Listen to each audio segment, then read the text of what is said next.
Hi my dear friends, civil services ఎలాంటి వాళ్ళకి వస్తుంది, ఎలాంటి వాళ్ళు ఐఏఎస్ ఐపీఎస్లు అవుతారో చెప్తాను మీకు. అది చిన్న పనే, అది కానీ పాటిస్తే అందరూ అవుతారు. కానీ ఇలాంటి వాళ్ళు మాత్రమే అవుతారు, ఎందుకంటే ఆ కమిట్మెంట్ ఉండాలి.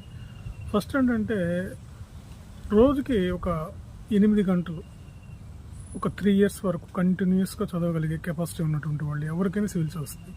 గుర్తుపెట్టుకోండి, రోజుకి 8 గంటలు 3 years. అమ్మ అంత పెద్ద టైమా అనుకుంటారు మీరు.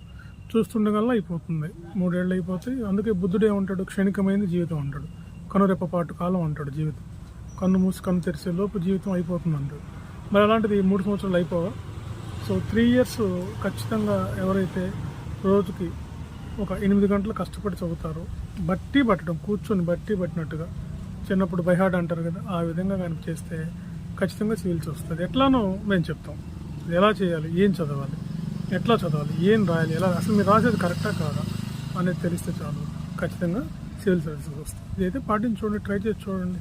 ఓకే.